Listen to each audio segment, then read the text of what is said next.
Hello hello. येतोय आवाज? Hello. चला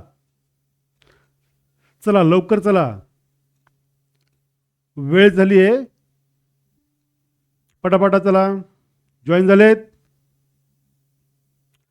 good morning everybody, all of you, my dear students and my dear parents. Shri Swami Samarth Gyanratna Scholarship Academy या online व्यासपीठावरती सर्व विद्यार्थी आणि पालकांचं सहर्ष स्वागत. मी प्राध्यापक सोपान सुंबे. आज आपणास इयत्ता 7वी या मराठी आणि इंग्लिश माध्यमातील दोन्ही विद्यार्थ्यांसाठी आपण अभ्यासक्रमाची ओळख हा पाठ या ठिकाणी शिकवणार आहे. अत्यंत गरीब कष्टामधून छोट्याशा रामेश्वर गावातील तामिळनाडू राज्यातील माननीय अब्दुल APJ कलाम यांचा जन्म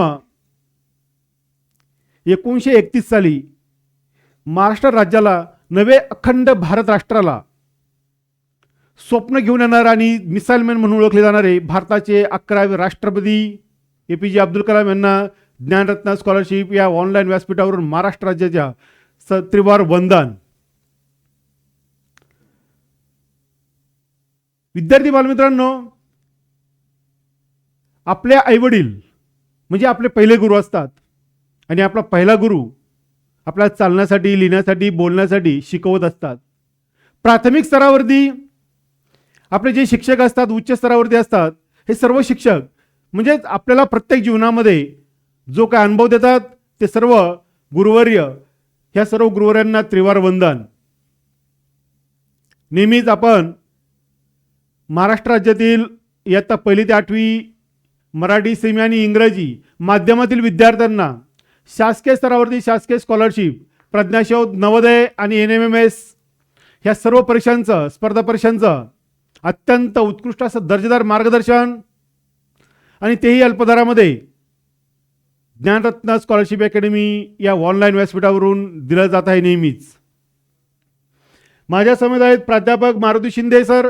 ही गेल्या मागील काही वर्षापासून UPSC MPSC या विद्यार्थ्यांना अत्यंत दर्जेदार पद्धतीप्रमाणे मॅथ विषयामध्ये आणि बुद्धिमत्ता या विषयामध्ये अग्रगण्य आणि अखंड असे ज्ञानाचे भंडार असणारे शिक्षक आपल्या सोबत आहेत. तर चला पाहूयात आज आपण इयत्ता 7वी या पाठ्यक्रमाची ओळख घेण्यासाठी. आवाज येतोय माझा सर्वांना? येतोय का? तर चला पाहूयात.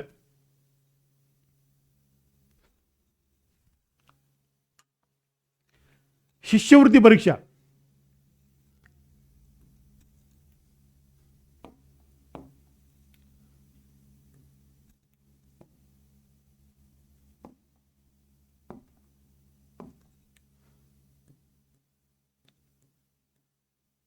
शिष्यवृत्ती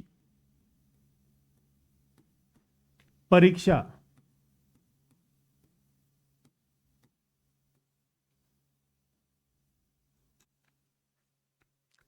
आता ही शिष्यवृत्ती परीक्षा तसं पाहायला गेलं तर सन 1954-55 साली महाराष्ट्र सरकारने गरजू, होतकरू आणि हुशार विद्यार्थ्यांसाठी ही शिष्यवृत्ती योजना सुरू केली. ही शिष्यवृत्ती परीक्षा इयत्ता 4थी आणि इयत्ता 7वी, प्राथमिक स्वरूपामध्ये इयत्ता 4थी आणि इयत्ता 7वीला ही शिष्यवृत्ती परीक्षा होती. परंतु काही कालावधीनंतर 29 जून 2015 रोजी हा शिष्यवृत्तीचा स्तर प्रामुख्याने इयत्ता 5वी आणि इयत्ता 8वी या वर्गांसाठी नियोजित केला गेला.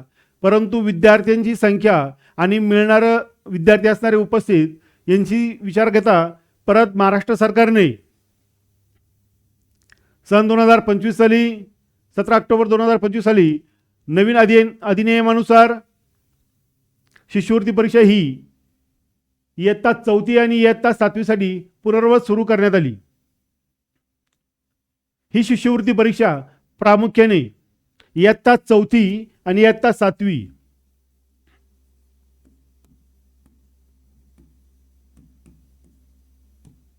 आणि इयत्ता 7वी या 2 वर्गांसाठी नियोजित केली. तसं पाहायला गेलं तर इयत्ता 4थी साठी शिष्यवृत्ती ही परीक्षा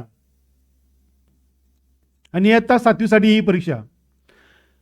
जे विद्यार्थी जास्तीत जास्त पद्धतीप्रमाणे हुशार आहेत, होतकरू आहेत, ह्या विद्यार्थ्यांना या प्रवाहामध्ये घेऊन येण्याच्या दृष्टिकोनातून ही परीक्षा नियोजित केलेली आहे. आता पहा, इयत्ता 4थी शिष्यवृत्ती परीक्षेचा विचार जर करायचा जर म्हटलं, ती ही शिष्यवृत्ती प्रतिवर्षी विद्यार्थ्याला 5,000 रुपये आणि इयत्ता 7वी साठी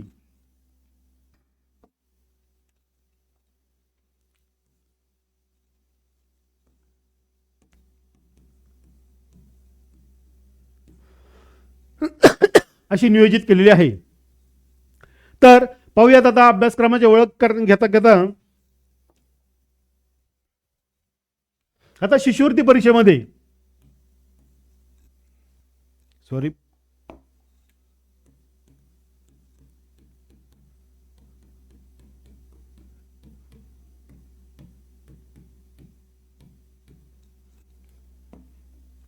आता शिष्यवृत्ती परीक्षा या परीक्षेमध्ये एकंदरीत स्तर विचारात जर घ्यायचा म्हटलं तर काय दिसून येतं आपणास? मराठी आणि गणित. कोणता आहे? पेपर क्रमांक 1. बरोबर. मग आता याच्यामध्ये काय दिसून येतं आपल्याला? विशेषतः मराठी या विषयामध्ये प्रश्न संख्या असते 25 आणि गुण असतात 50. गणित या विषयामध्ये प्रश्न संख्या असते 50 आणि गुण असतात 100. मग आपणास विचार काय करायचा आहे? मराठी या विषयाचा. काय करायचा विचार? मराठी या विषयाचा. मग तर चला पाहूयात आपण पुढील घटकावरती जाऊ. महाराष्ट्र राज्य परीक्षा परिषद पुणे उच्च प्राथमिक शिष्यवृत्ती परीक्षा इयत्ता 7वी करता अभ्यासक्रम शासन पत्र क्रमांक संकीर्ण 2025 अनावे माध्यम इंग्रजी विषय तृतीय भाषा मराठी म्हणून ओळखली जाते. या संदर्भात आपण विचार करूयात. आकलन.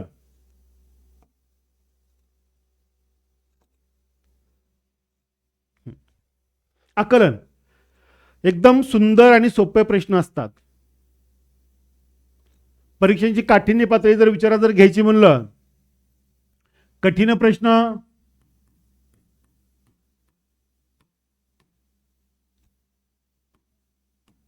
मध्यम प्रश्न आणि सोपे प्रश्न.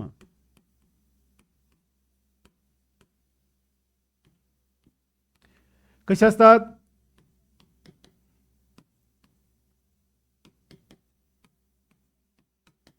बहुतांश विद्यार्थी सोपे प्रश्न चांगल्या पद्धतीप्रमाणे सॉल्व्ह करतात.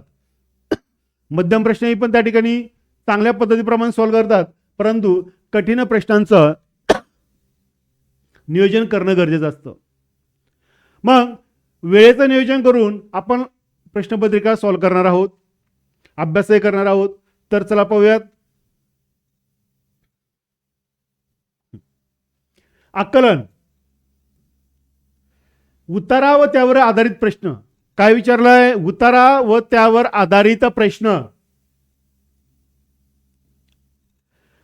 प्रामुख्याने आपल्या पाठ्यक्रमाच्या पुस्तकामध्ये गद्य विभागामध्ये जो काही पाठ असेल, धडा असेल, त्या धड्यामध्ये विशेषतः करून विविध प्रकारचे पॅरेग्राफ असतात.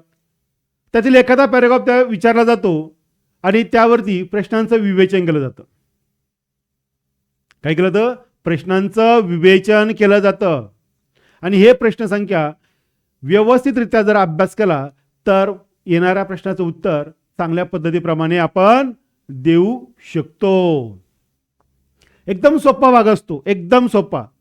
मग कोणताही एखादा पॅराग्राफ तुम्ही विचारात घेऊ शकता पुस्तक उघडून, आणि याचं सविस्तर विवेचन आपण अभ्यासक्रमाच्या वेळेस सुरूच करणार आहोत. नंतर पुढील कविता आणि त्यावर आधारित प्रश्न. नेमजसी परत मातृभूमीला सागरा प्राण तळमळला, सागरा प्राण तळमळला. जसे की छोटीशी कवितेच्या दोन कडव्याची, एका कडव्याची कविता त्या ठिकाणी मी बोललो, बरोबर. अशाच पद्धतीप्रमाणे कविता आपल्याला दिल्या जातात आणि त्या कवितेवर आधारित प्रश्न विचारले जातात. आपल्या पाठ्यक्रमाच्या पुस्तकामध्ये जे काही कविता दिल्यात त्या कवितांचा अभ्यास करून व्यवस्थितरित्या, मग त्याच्यामध्ये काय काय विचारले जाऊ शकतात. कवी कोण आहेत, कवयित्री कोण आहेत,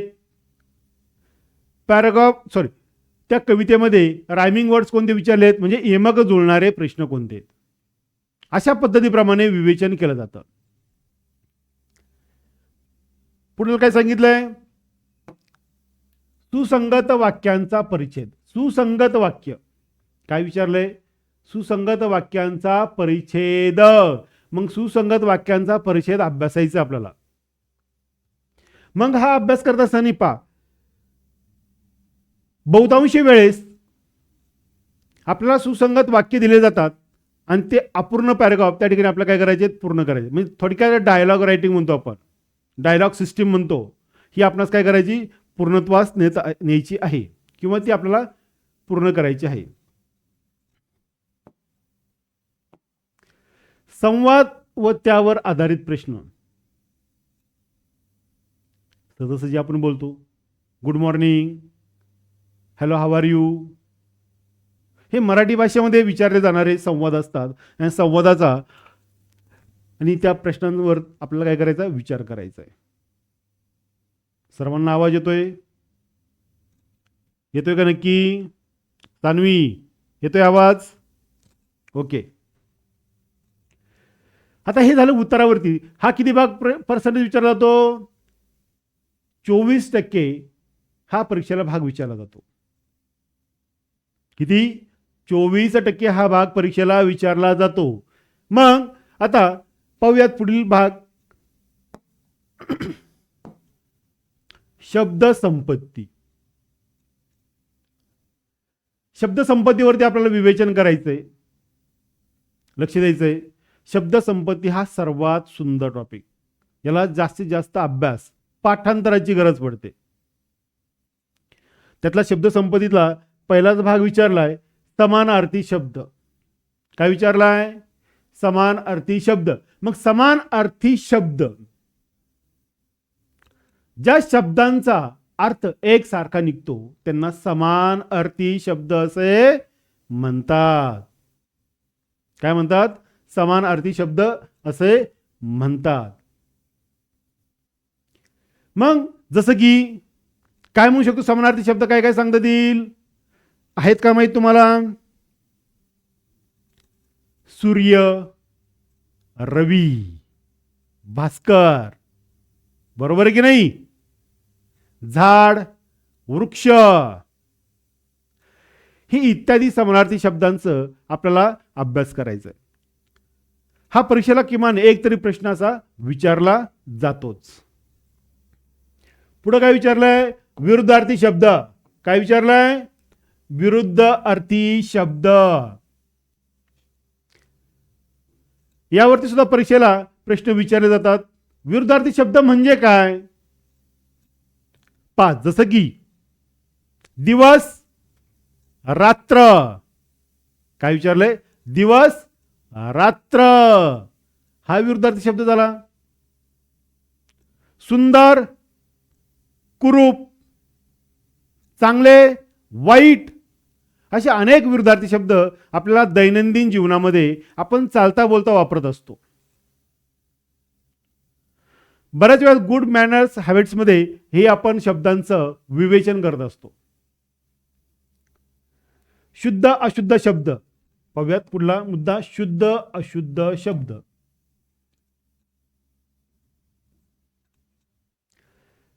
शुद्ध शब्द म्हणजे काय, अशुद्ध शब्द म्हणजे काय, हे पण सगळ्यात महत्वाचं आहे. यावरती परीक्षेला प्रश्न विचारला जातो, म्हणजे जातो, हमखास प्रश्न विचारला जातो. एक लक्षात घ्या. आता मला सांगा, मी हा शब्द या ठिकाणी लिहिला आहे, मग हा शुद्ध शब्द आहे का अशुद्ध आहे? कोण सांगतंय? येईल का सांगता? शुद्ध आहे का अशुद्ध शब्द? आपण मराठी भाषेचा व्याकरण दृष्टिकोन अभ्यास करतोय. मग हा शब्द शुद्ध आहे का अशुद्ध? तर हा शब्द आहे अशुद्ध. कसा आहे? तुम्ही म्हणता कशावरून हा शुद्ध शब्द आहे? तर व्याकरणिक दृष्टिकोनातून मराठी हा शब्द असा लिहिला जातो.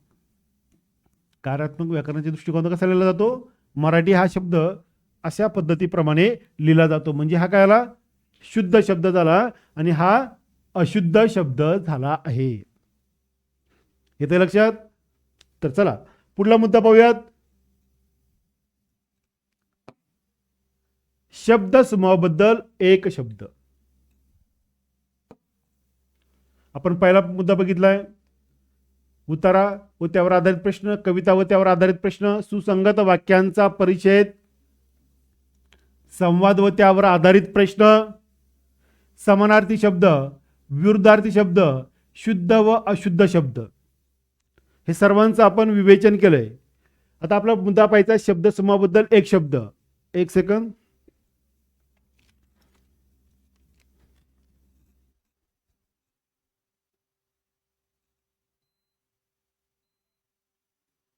Okay, continue. इथपर्यंत काही शंका तुम्हाला येते? काही शंका? Okay, continue. आता शब्द समूहाबद्दल एक शब्द आपल्याला याचा अभ्यास करायचा आहे.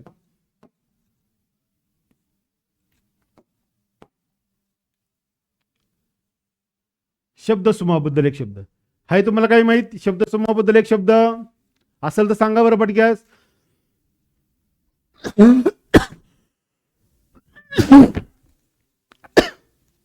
सॉरी, येते सांगता?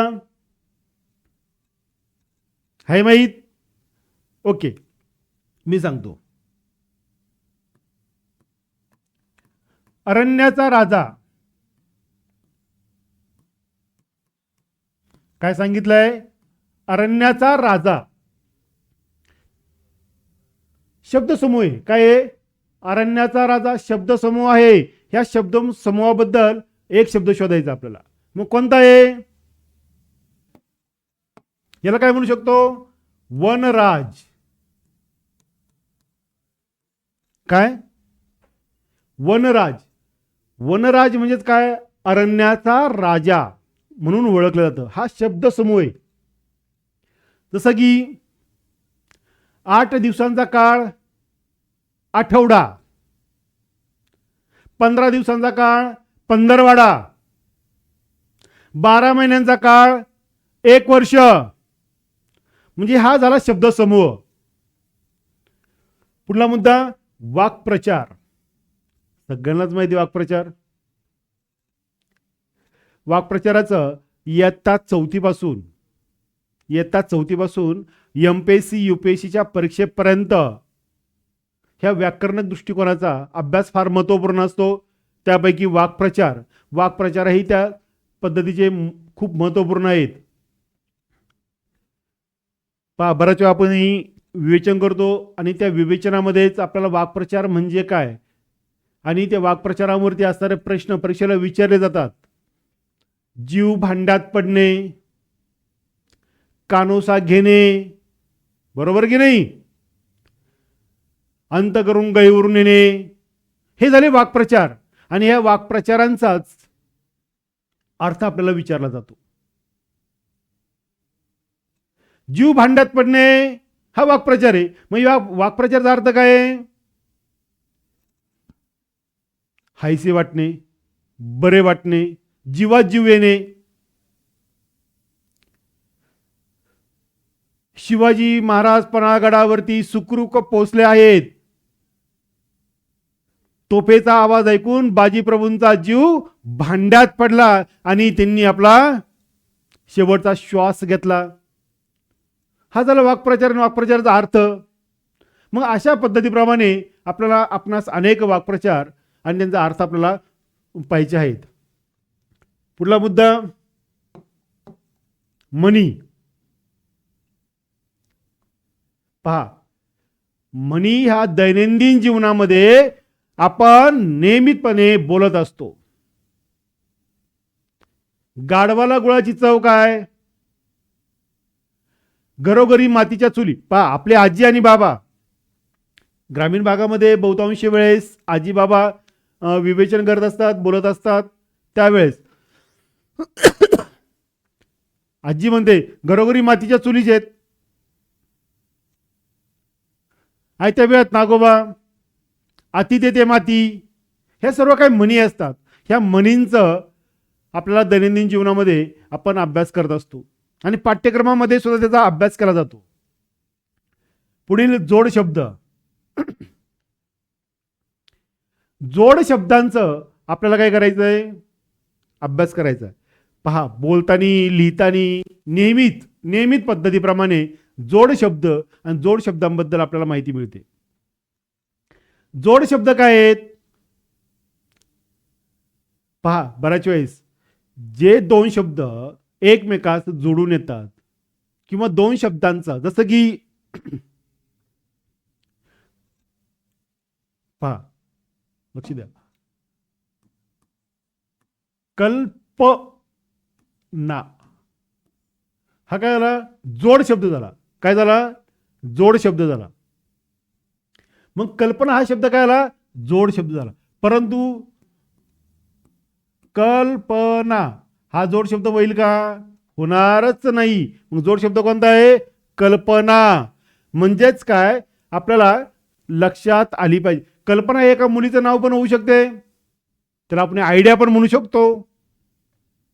काय, मुलीचं नाव पण होतं आणि आयडिया पण म्हणतो. मला एक कल्पना सुचली, आज आपण सर्वजण महाराणावरती फिरायला जाऊयात. कशी वाटली माझी कल्पना? मग हे वाक्यांचा अर्थ सांगण्याचा मी विचार करतोय. म्हणजेच काय, कल्पना ही मुलीचं पण नाव झालं आणि काही लॉजिकल सिस्टीम, आयडिया पण होतात. तर चला पुढं. जोड शब्द झाले, उतारा झाला, कविता झाली, सुसंगत, संवाद, समानार्थी, विरुद्धार्थी, शुद्ध अशुद्ध शब्दसमूहाबद्दल वाक्प्रचार, म्हणी, जोड शब्द. आता एकाच शब्दाचे भिन्न अर्थ असणारे शब्द. एकच शब्द आहे पण त्या शब्दाचे भिन्न अर्थ निघले पाहिजे. काय? भिन्न अर्थ निघले पाहिजे. मग काय येणार आहेत? पहा, एका शब्दाबद्दल भिन्न अर्थ असणारे शब्द, जसं की कर. आपण बऱ्याच वेळा म्हणतो कर, भिन्न अर्थ पाहिजे. हा समानार्थी शब्दाचा एक भाग झाला. एका शब्दाचा भिन्न अर्थ पाहिजे. कर, आपण हा एक उदाहरणार्थ घेतला. कर, कर म्हणजे काय? हात होतो. काय होतो? हात.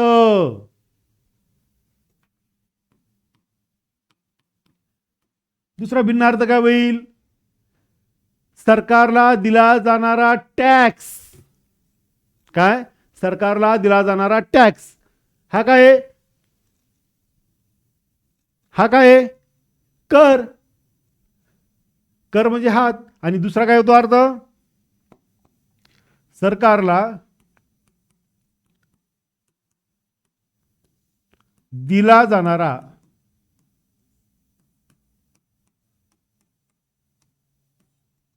टॅक्स. म्हणजेच काय? कर.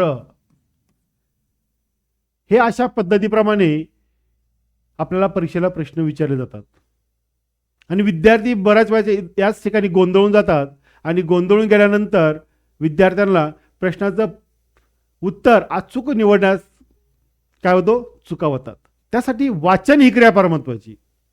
नियमितपणे वाचन, नियमितपणे सराव ही फार गरजेची गोष्ट आहे. पुढं वर्णविचार. काय आहे? वर्णविचार. स्वर, व्यंजने, स्वरादी. काय? स्वर, व्यंजने, स्वरादी. स्वर.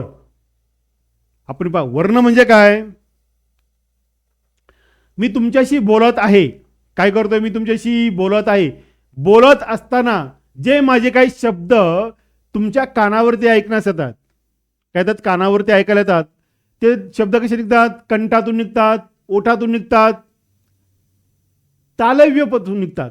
म्हणजे कंठ, ओष्ठ आणि तालव्य ह्या तिन्ही घटकातून जे काय माझा शब्दांचा उच्चार तुमच्या कानापर्यंत ऐकायला येतो त्यांना काय म्हणतो आपण वर्ण म्हणतो.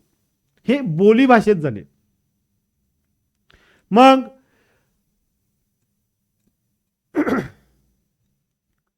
आता पहा स्वर काय आहेत. स्वर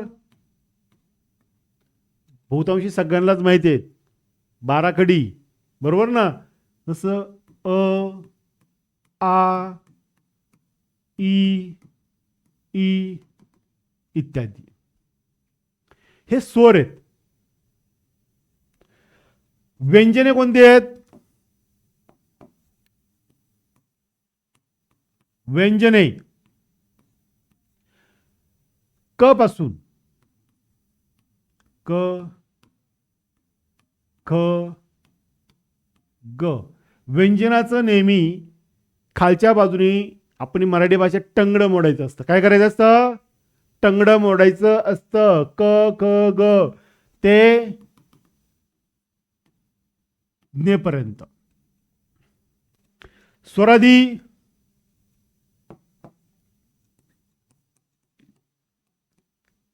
स्वरादी स्वरादी काय आहेत.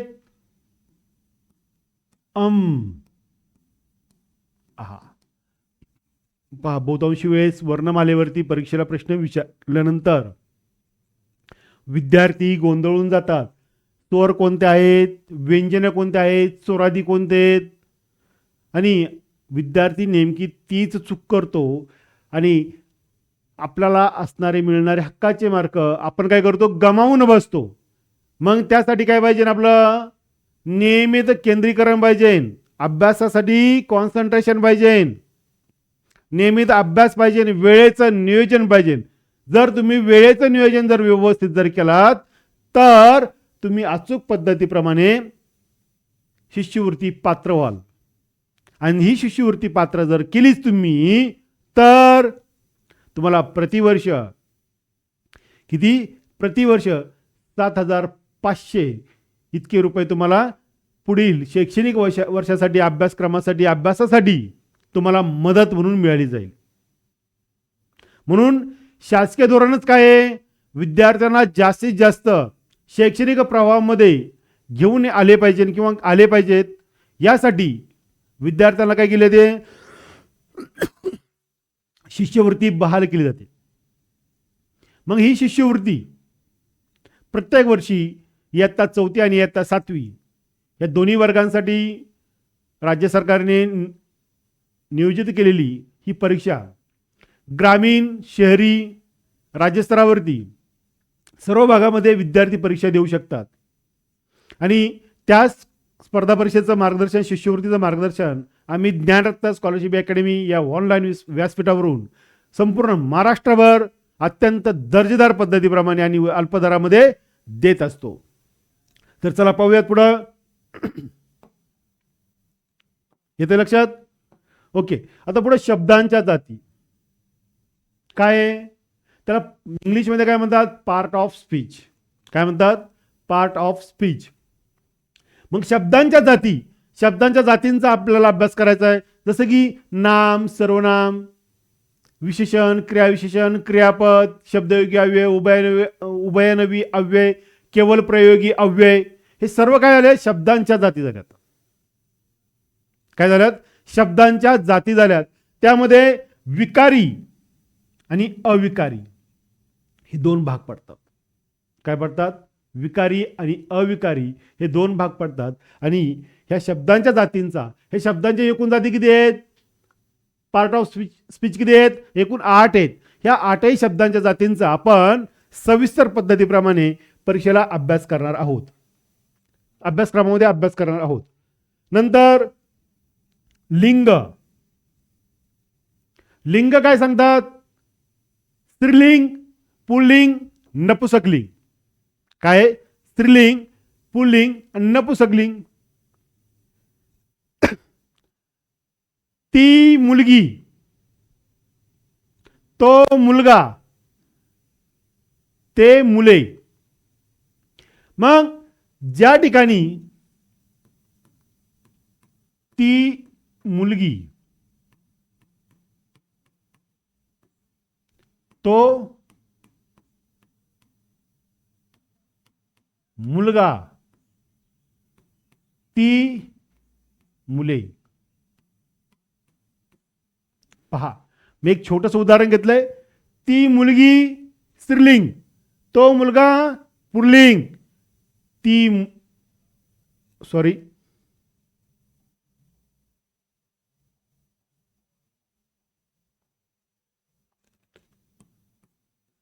ते मुले.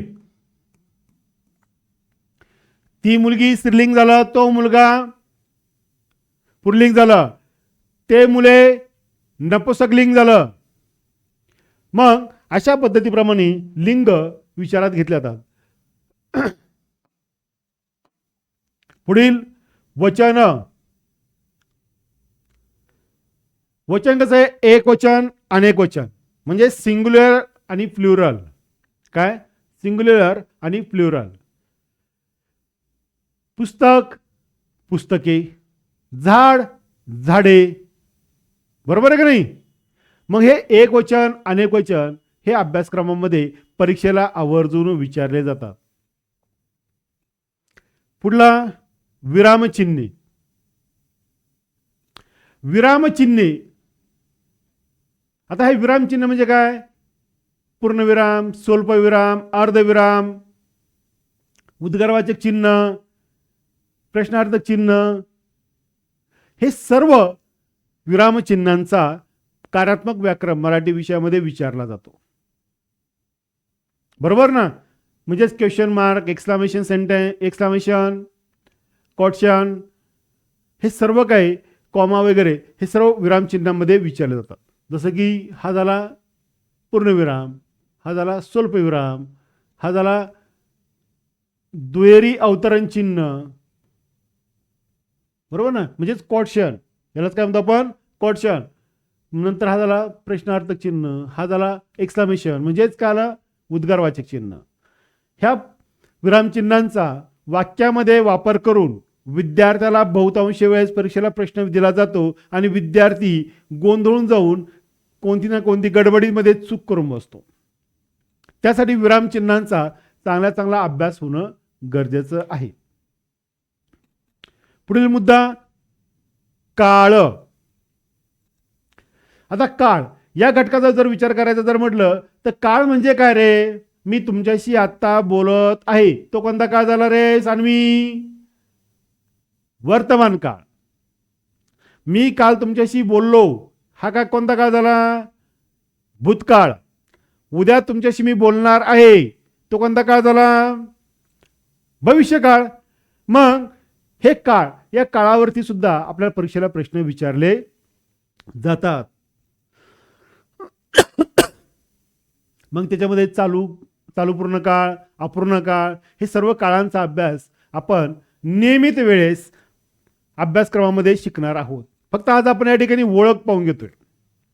नंतर म्हणजे कार्यात्मक व्याकरण या घटकावरती परीक्षेला किती वेटेज दिलेलं आहे? 32%, म्हणजे 32%. शब्दसंपत्तीवर किती वेटेज आहे? 36. आकलन या घटकावरती 24. हे सर्व विवेचन परीक्षेला दिलेलं असतं. आणि सर्वात महत्त्वाचा मुद्दा काय आहे?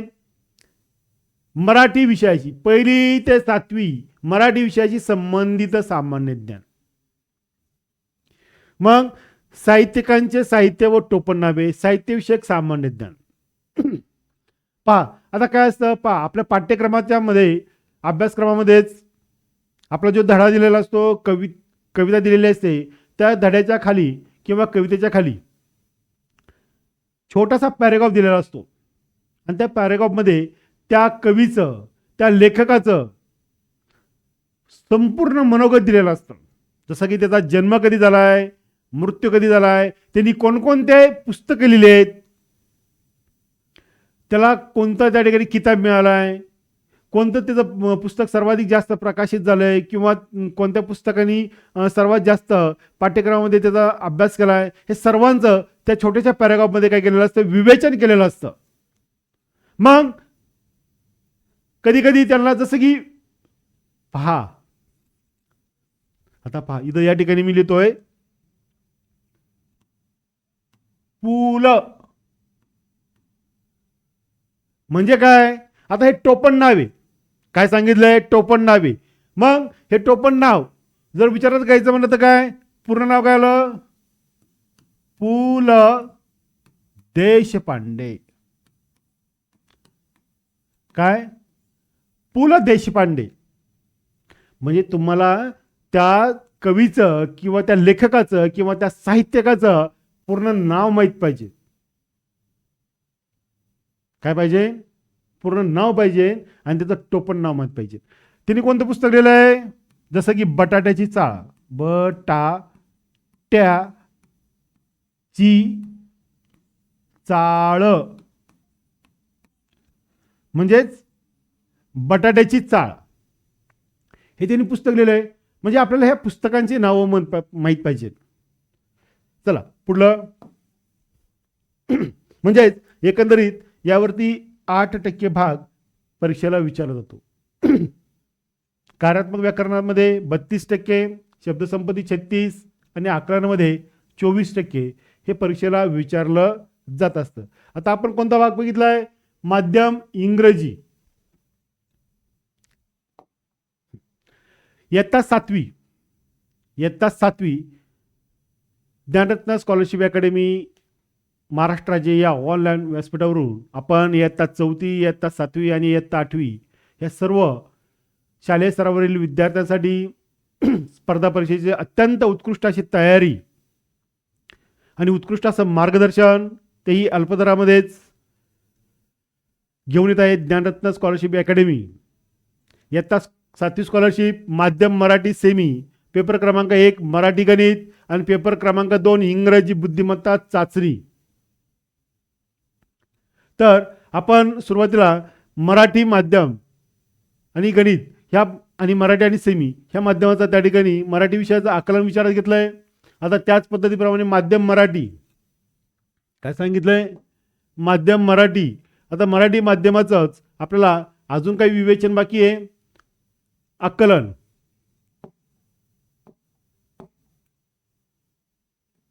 पहा, आपण इंग्रजी माध्यमामध्ये सुद्धा आकलन हाच भाग होता, शब्दसंपत्ती पण होता, कार्यात्मक व्याकरण पण होता आणि 1ली ते 7वी मराठी विषयाशी संबंधित सामान्य ज्ञान हे पण होतं. सुरुवातीलाच आपण विवेचन केलेलं आहे, परंतु थोडासा फरक पडतो. कोणता फरक पडतो, कार्यात्मक व्याकरणावरतीच आणि शब्दसंपत्तीमध्ये थोडासा फरक जास्तीत जास्त काय होतो, मराठी माध्यमाच्या विद्यार्थ्यांना जास्त विचारला जातो. उतारा व त्यावर आधारित प्रश्न आपण त्याचं विवेचन केलंय, छोट्या छोट्या गोष्टी असतात. कविता व त्यावर आधारित प्रश्न, सुसंगत वाक्यांचा परिच्छेद, संवाद व त्यावर आधारित प्रश्न, ह्या सर्व गोष्टींचं आपण विवेचन सुरुवातीच्याच वेळेस केलेलं आहे. फक्त फरक काय राहतो, पर्सेंटेजचा. पर्सेंटेज कोणते, कोणत्या विषयाला म्हणजे कोणत्या आकलन या घटकाला किती टक्के वेटेज दिलंय, 24% दिले. पुढला मुद्दा काय, शब्दसंपत्ती. शब्दसंपत्तीमध्ये किती वेटेज आहे, 24%. कार्यात्मक व्याकरणाला किती आहे, 48%. आणि साहित्य आणि साहित्यिकामध्ये किती दिलंय, 4% वेटेज आहे. काय, किती टक्के वेटेज आहे, 4% वेटेज आहे. फक्त इंग्रजी माध्यमासाठी इथं किती वेटेज आहे, 8% वेटेज आहे आणि इथं 4% आणि इथं 44% दिलेलं आहे कार्यात्मक व्याकरणामध्ये आणि शब्दसंपत्तीला 36% दिलेलं आहे. ओके. आता पहा, समानार्थी शब्द आपण पाहिलेत. बरोबर. विरुद्धार्थी शब्द, शुद्धाशुद्ध, अलंकारिक शब्द, शब्दसमाबद्दल शब्द, वाक्प्रचार, म्हणी, पारिभाषिक शब्द. आता या ठिकाणी काय केलं, फक्त अलंकारिक शब्द ऍड केलाय. काय केलाय, अलंकारिक शब्द ऍड केलेला आहे. कशा पद्धतीप्रमाणे, जसं की अष्टपैलू. आपण सर्वजण क्रिकेट पाहतात, क्रिकेट खेळतायत, बॅट बॉल खेळतायत लिंबाच्या झाडाच्या सावलीखाली. मग त्यातला एखादा काय असतो, बॉलिंग पण चांगला करतो, बॅटिंग पण करतो, फिल्डिंग पण करतो, त्याला अष्टपैलू खेळाडू म्हणतो आपण. बरोबर ना. म्हणजेच काय, त्याचा मराठीमध्ये अर्थ काय होतो शब्दशः, सर्व गुण संपन्न. सर्व गुण संपन्न.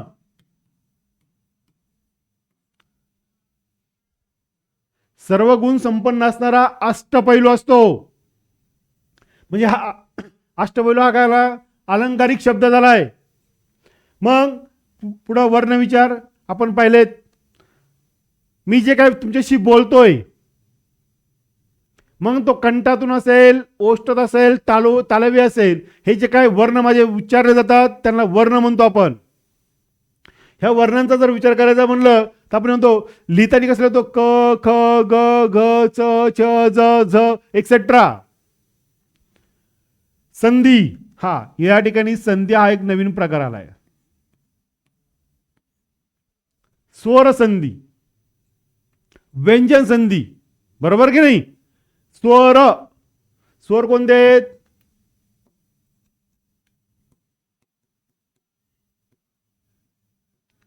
अ, आ, ई, ई, उ, ऊ, लू,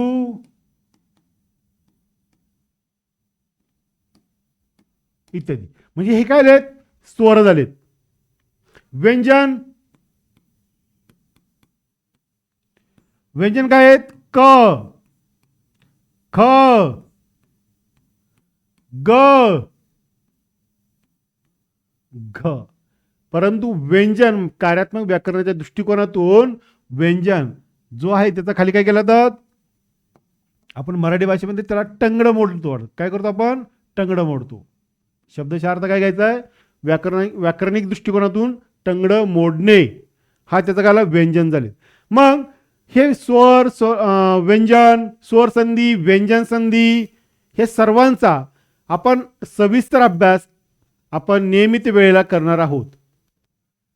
पुढं शब्दांच्या जाती. सुरुवातीला मगाशी सुद्धा मी सांगितले, शब्दांच्या जाती म्हणजे पार्ट ऑफ स्पीच. नाम, सर्वनाम, विशेषण, क्रियाविशेषण, क्रियापद, शब्दयोगी अव्यय, केवल प्रयोगी अव्यय, उभयान्वयी अव्यय, हे सर्व 8 जाती शब्दांच्या आहेत. यांचा सविस्तर पद्धतीप्रमाणे आपण नियमित वेळेस अभ्यास करणार आहोत. लिंग, हे पण आपण अभ्यासलंय. वचन, याचा पण विवेचन आपण केलेलं आहे. विभक्ती, कारकार्थ व शब्दांचे सामान्य रूप. विभक्ती, प्रयोग, सकर्मक, अकर्मक प्रयोग, कर्मणी प्रयोग, सकर्मक, हे कार्यात्मक व्याकरणाच्या दृष्टिकोनातून सर्वात महत्त्वाचे पैलू आहेत. नुसतं तुम्हाला येता 7वी साठीच विचारलं जातंय अशातला मुळात भाग नाही. ते तुम्ही MPSC, UPSC सर्व स्पर्धा परीक्षा जाल त्या प्रत्येक ठिकाणी याचा तुम्हाला अभ्यास असल्याशिवाय तुम्ही स्पर्धेमध्ये यशस्वी होऊ शकत नाही. तुम्हाला कसं बनायचंय, अष्टपैलू बनायचंय, सर्व गुण संपन्न बनायचंय. तुम्ही हुशार विद्यार्थी आहात. ज्या अर्थी तुम्ही परीक्षेला बसताय त्या अर्थी तुम्ही हुशार आहात. मग तुम्हाला अष्टपैलू व्यक्तिमत्व बनायचंय, सर्व गुण संपन्न बनायचंय. जर तुम्ही सर्व गुण संपन्न बनलात म्हणजेच काय, एखादा विद्यार्थी म्हणा मला सर मराठी सोपं जातंय, गणित अवघड जातंय. एखादा म्हणे गणित सोपं जातंय, मला इंग्रजी अवघड जातोय. तर मला सर्व सोपे जातात पण बुद्धिमत्ता अवघड जाते. त्यासाठी गणित बुद्धिमत्ता अवघड जाऊ नये म्हणून आपल्याकडे मारुती शिंदे सर, जे मागील काही वर्षापासून UPSC MPSCच्या विद्यार्थ्यांना चांगलं गणित आणि बुद्धिमत्तेचं मार्गदर्शन करणारे सर आपल्याजवळ उपलब्ध आहेत. त्यामुळे तुम्हाला गणित आणि बुद्धिमत्ता हा विषय बिलकुलही अवघड जाणार नाही. येते लक्षात? आपल्याला बनायचं अष्टपैलू व्यक्तिमत्वासारखं सर्व विषयांचा सखोल अभ्यास झाला पाहिजे. चला पुढं. वाक्यांचे प्रकार. केवळ वाक्य, मिश्र, संयुक्त, होकारार्थी, नकारार्थी. विरामचिन्हे आपण पाहिलेच आहेत. काळ, काळांचे प्रकार व क्रियापदाचे अर्थ, हे सर्व बारकाई गोष्टींचा आपण अभ्यास नियमित वेळेला करणारच आहोत. त्यानंतर सर्वात महत्त्वाचा घटक इयत्ता 1ली ते 7वी मराठी विषयाशी संबंधित सामान्य ज्ञान. मी मगाशी काही तुम्हाला बोललो होतो की आपल्याला इयत्ता 1ली पासून इयत्ता 7वी पर्यंत जे काही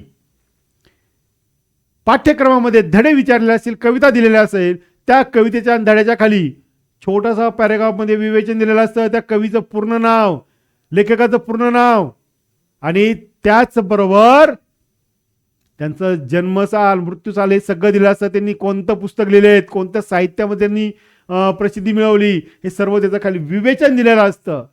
आणि त्यांचं कधी कधी टोपण नाव देतो. आपण घरामध्ये बोलतो की नाही, घरामध्ये आपल्या भावाचं नाव असतं सोहम, पण त्याला आपण लाडाने टोपण नाव काय म्हणतो? दादू, दादा. बरोबर आहे की नाही? आपल्या घरात नाव असतं, संपूर्ण नाव असतं श्रावणी.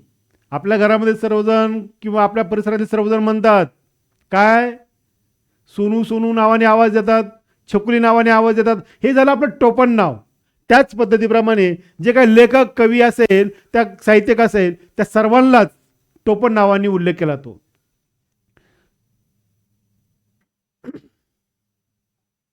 पहा, जसं की काय? जसं की कुसुमाग्रज हे टोपण नाव आहे. बरोबर ना? माझं पूर्ण नाव काय आहे? तर पूर्ण नाव आहे वी वा शिरवाडकर.